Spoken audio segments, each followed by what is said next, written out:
जैसे सीता जी को जिस समय वो वनवास में थे, एक झोंपड़ी में रहा करते थे, वहां एक स्वर्ण का मर्ग बनकर, सोने का मर्ग बन करके सीता जी ने जो बाग बगीची लगा रखी थी फुलवाड़ी, उसको तोड़ने लग गया मारीच, रावण का मामा था।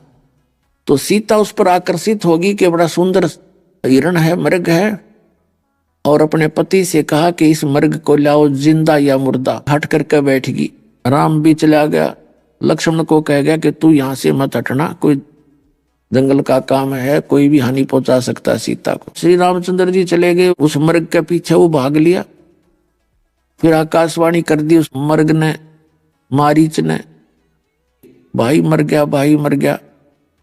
सीता ने सोचा रामचंद्र जी पर आपत्ति आ गई, तो लक्ष्मण को कहा कि आप जाइए, तेरा भाई पर आपत्ति है।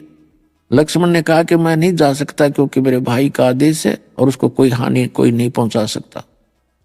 सीता ने अपशब्द कहा कि तेरी नीत में खोट है, तो सोचता है कि वो मर जाए। ऐसे कुशब्द बोल दिए, वो सूरवीर सुन नहीं सका, क्योंकि वो सच्ची आत्मा था। उसने कहा कि ठीक है, आपने बात तो बहुत बुरी कह दी, मुझे जाना पड़ेगा, लेकिन एक ध्यान रखना।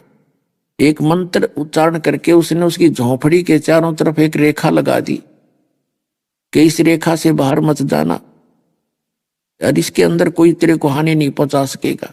लक्ष्मण चला गया तो पीछे से रावण आ गया, उनकी सुनियोजित षड्यंत्र था, एक साधु रूप बना के। जो ही रावण निकट आने लगा झोंपड़ी के, तो उस रेखा से एकदम अग्नि की लपट निकली और रावण 10 कदम पीछे जाके जान बचाई। तब आवाज लगाई कि माता आटा दो, भिक्षा डालो। सीता ने कहा कि आप यहां आ जाओ, यहां से ले जाओ। तो रावण ने कहा कि नहीं, इस रेखा को मैं अंदर नहीं पार नहीं कर सकता, और बाहर आके आटा डाल दो। अब सीता ने अपने दिमाग से सोचा था क्या फर्क पड़ता है, अभी आटा डाल के वापस आ जाऊंगी। अब उठा के लेकर आटा और डालने गई, रेखा पार करेगी, उस पर असर करना नहीं था रेखा ने। तो जाते ही उसने बांह पकड़ दी रावण ने और डाल ली कंधे पर, जा पटकी वहां लंका में। अब वो मूर्ख से जो ये कह कर गए थे इसे बाहर मत निकलना, और उसे अपनी सोच से क्या फर्क पड़ता है, ऐसा फर्क पड़ा। 12 साल तक वहां पड़ी रही उस रावण के उसमें कैद के अंदर, और करोड़ों आदमी मरवा दिए, जब जाकर वो छुटवा के लाए। तो पुण्यात्माओं, ये लक्ष्मण जैसी रेखा समझ लेना जो मर्यादा आपको बताई गई।